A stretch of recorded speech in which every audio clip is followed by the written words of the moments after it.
The Mediterranean Sea, the third to the second millennium before Christ. Great books written by the ancients, like the Iliad and the Odyssey, have told tales of courageous leaders, memorable deeds, and glorious cities. Grand civilizations, like those of the Greeks and the Romans which came later, were inspired by these early legendary stories. They recognized in the early heroes their own forefathers. But they would never see the once vibrant and dynamic cities of those tales. They had all been destroyed and abandoned or fallen into millennial slumber. Cities such as Ebla, Troy, or Mycenae existed only in books. But guided by those books, adventurous archaeologists went out and found them, unearthing incredible historical testimony and inestimable treasures. Come with us as we visit these legendary and celebrated places and follow one man's dream as he uncovers civilizations of heroes.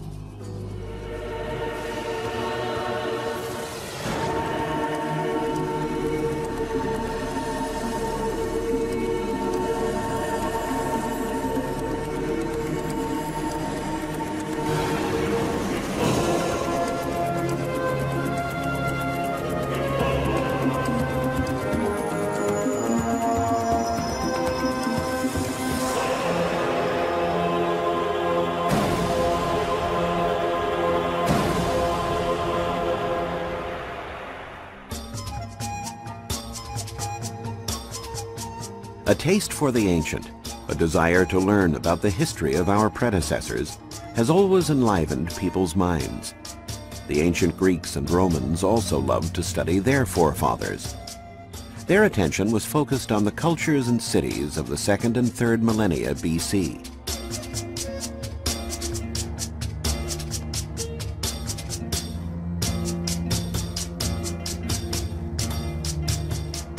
Among the ancient civilizations of interest to Greek and Roman historians were the Egyptians along the Nile, the Assyrians and Babylonians on the Tigris and Euphrates, and the pre-Hellenic societies of Greece, the Minoans on the island of Crete, and the Mycenaeans in the Peloponnesus, who inherited their power. The mystery and allure of Egypt was always a strong attraction.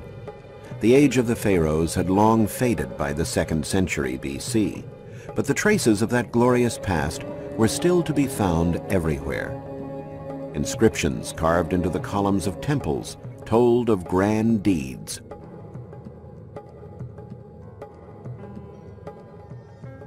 Historians were fascinated with the story of the great Egyptian pharaoh Thutmose III, inscribed into the columns of the temple at Karnak. Thutmose had organized a great military campaign to conquer the Near East in the 15th century BC.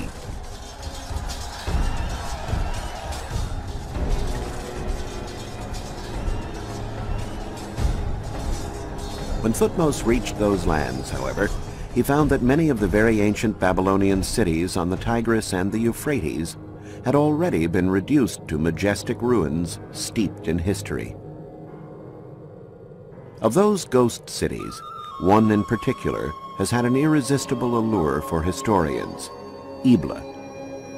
Ebla was a legendary Assyrian city north of the Euphrates and the capital of an important ancient kingdom. But the ensuing centuries buried the ruins in sand, erasing all traces of the settlement from human memory. Apart from the inscription at Karnak, all that had remained of Ebla was a citation in the Bible.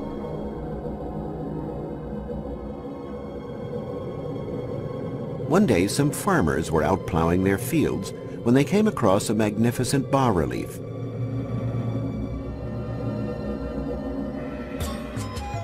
The news attracted an Italian archaeological team who unearthed pottery, elaborate utensils, and the torso of a statue bearing a votive inscription that clearly specified the name of the city. Ebla had been restored to existence.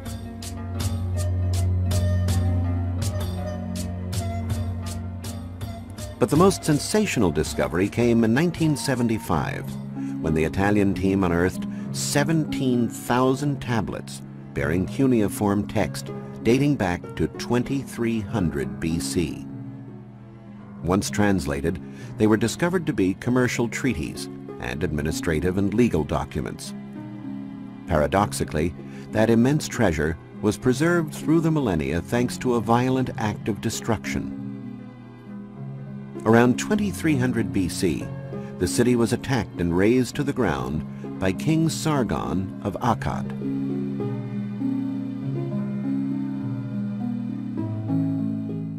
The tablets had been stored neatly on shelves in the archives of the royal palace. The palace collapsed in such a way that the tablets were left stacked one atop another, a position which favored their preservation and allowed archaeologists to accurately reconstruct their content. Ebla was a flourishing commercial center in ancient Syria, and its king was a rich merchant. Commerce was so important to the king that caravans leaving for the Orient or for the Mediterranean were invited to lodge in the royal palace. These caravans were the genesis of the city's fortunes and kept its king in power. If they were headed west, the caravans would make their way to the sea. From there, ships would carry cargo to western lands and pick up trade goods for the return journey.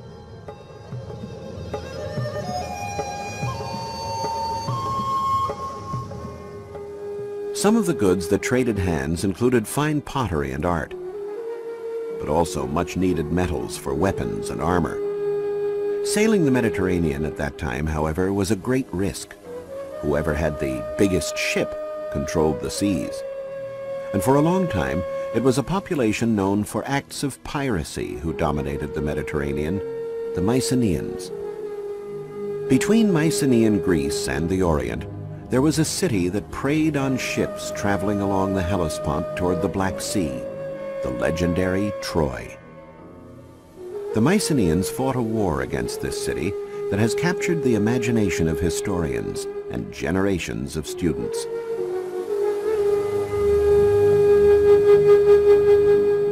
Troy, once known as Ilios or Ilion, was a flourishing Hellenistic city.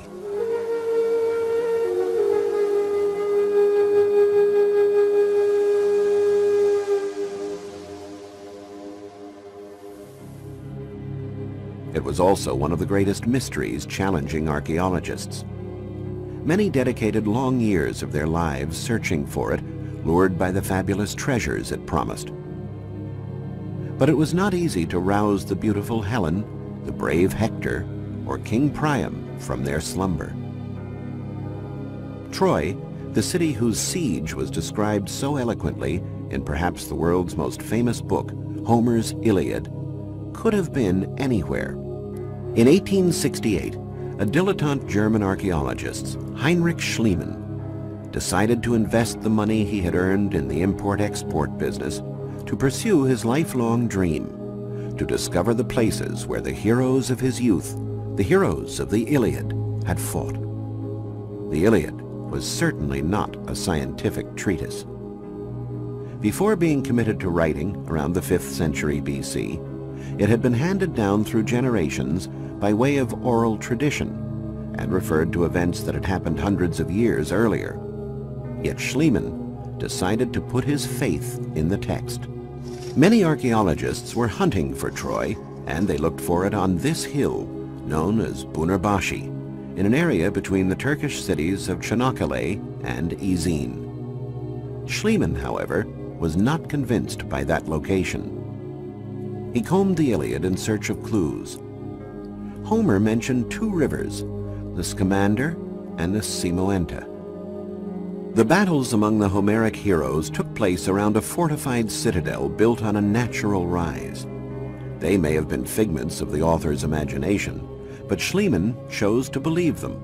This hill, Hisarlik, was quite similar to the Homeric description. It was here where Schliemann began digging, and in the end, it was here where he found Troy.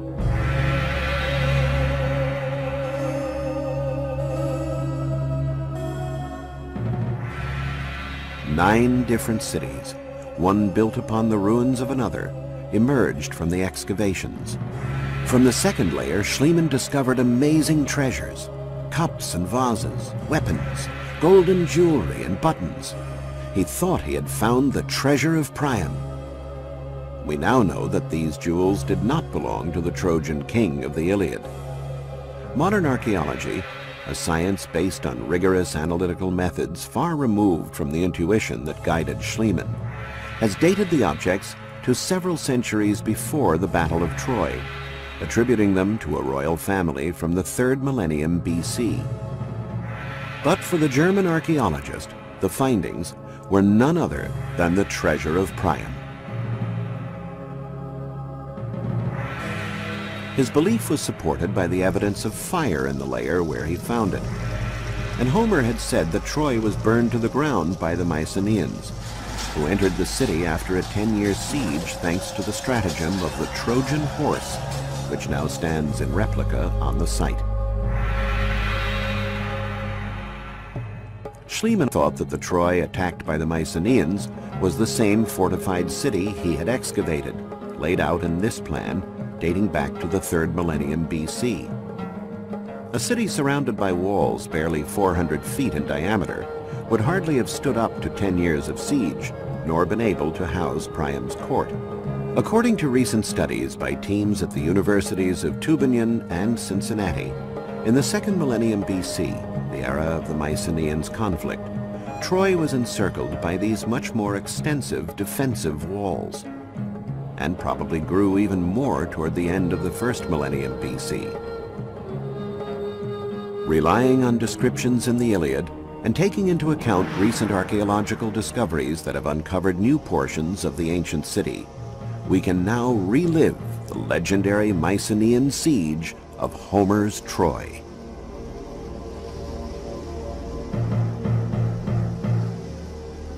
This is what the Mycenaean soldiers would have seen when they landed in force from the sea to challenge the city.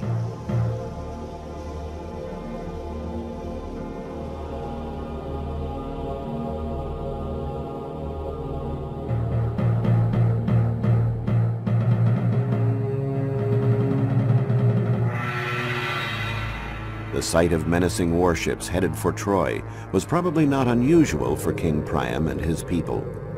The 9 layers that were found at this archaeological site correspond to 9 different cities, bearing testimony to the cycles of destruction and rebuilding. We now know that Troy, in addition to being of strategic importance for control of seafaring traffic, was also the foremost producer in its time of finished and semi-finished objects in gold. And so it is no surprise that it attracted the attentions of nearby populations. Conquering Troy meant not only eliminating the taxes it imposed on merchant traffic toward the Black Sea and the Orient, but also the reward of a rich booty. And so it was essentially economic motives that drove the Mycenaeans into Homer's legendary war, while Homer's account of the beautiful Helen and the courage of heroes like Achilles and Hector has richly imbued the event with drama and romanticism. Troy was an extremely wealthy city and appropriately defended, surrounded by massive walls extolled by Homer as being invincible. That's why, after 10 long years of a fruitless siege, the Mycenaeans were forced to come up with the expedient of the wooden horse. Troy was destroyed and rebuilt 9 times, the last time during the Roman epoch. One of the grandest city plans was created by none other than Alexander the Great. The noble deeds of the Trojans against the Mycenaeans were so vivid in the young leader's mind that he made an offering of his armor to the goddess Athena, who was venerated in Troy. In response, the Trojans presented Alexander with armor that they claimed was used during Homer's war. The historians Strabo and Plutarch both reported the anecdote that Alexander the Great always wore that armor into battle, considering it to be a sacred symbol. In the 1800s, it was believed that this fortified city was of medieval origin. so archaeologists never bothered to dig within its walls in search of evidence of ancient civilizations. However, the nature of the location and the massiveness of the walls attracted Schliemann's attention. He had crossed through this area on the Peloponnesus on the search for Troy, and was quite struck by these enormous stacked masses located near modern-day Argos. His mind was flooded with the images of the myths of his childhood and the words of Homer, who made mention of only one Mycenaean city girded by walls, the legendary Tiryns, built by the giant Cyclops. Schliemann, inclined to live out the dreams of his youth and to take seriously the contents of ancient books, refused to accept the idea that that gigantic fortress dated back only to the Middle Ages. Those rocks inspired in him legends and myths hailing from the dawn of time. And there was also the Greek historian Pausanias, who confirmed the Homeric accounts about the existence of Tiryns. Pausanias had even gone so far as to compare the grandeur of the fortifications of Tiryns to the pyramids of Egypt. So somewhere near Argos, there still had to be those Cyclopean walls. Such a grandiose monument could not have simply vanished into thin air. And once again, the excavations vindicated Schliemann. At the top of the citadel, the ruins of a marvelous palace were found, with frescoes in Minoan style dating back to the 2nd millennium BC. It was the Fortress of Tiryns. And once again, a destructive war was the reason for the preservation of all that beauty.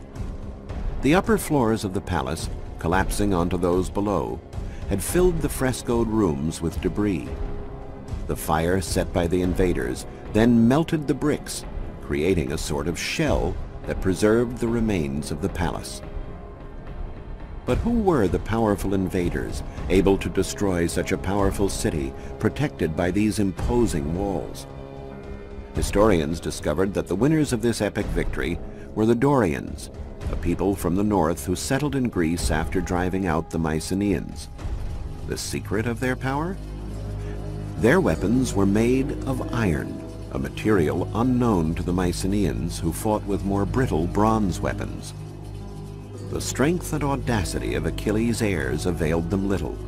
Their swords shattered as soon as they touched those of their enemies.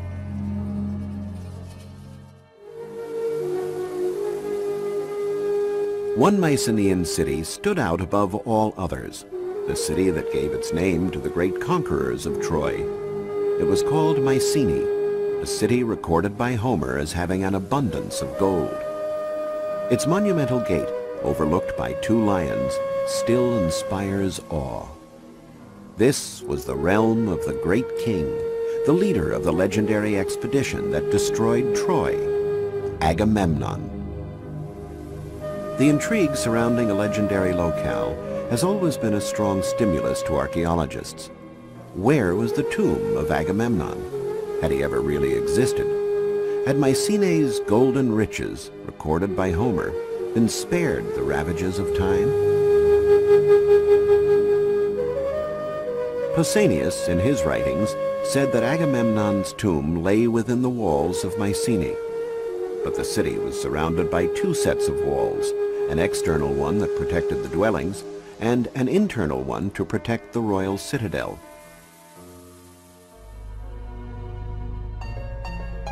The search, carried out within the external walls, proved vain until Schliemann arrived on the scene.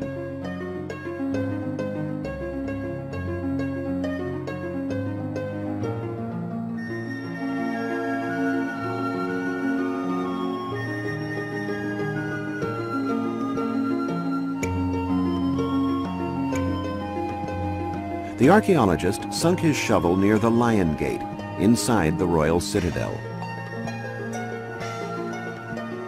And he dug until the ground had yielded, from a number of tombs, the glittering metal immortalized by Homer, 33 pounds of gold.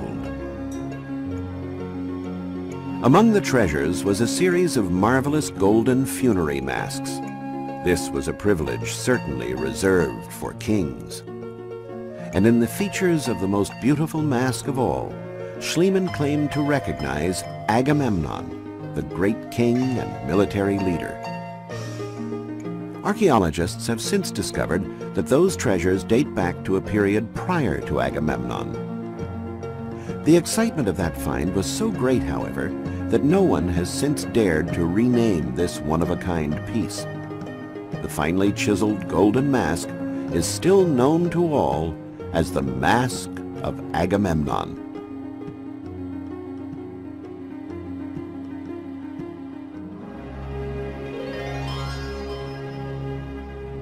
Schliemann had reached the heart of the Mycenaean civilization, the legendary home of its great king. And of course, a great king needs a great palace. Entering these rooms, recreated here according to Homer's description, we can see what a profound influence the Mycenaean culture had on the Greeks. The Mycenaean civilization handed down its own image to posterity, partially through architecture.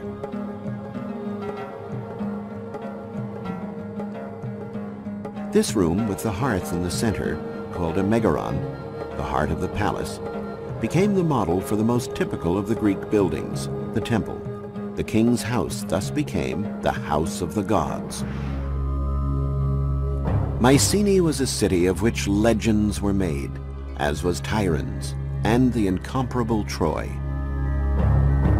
The legends and the mythic heroes that accompanied them would have remained only that, pure fiction, if not for modern-day heroes like Heinrich Schliemann, men who follow their passions, pursuing a knowledge of humanity that enriches us all. We lay bare the paths of civilizations of heroes that came before, for a better understanding of the possible hero who sleeps within us all.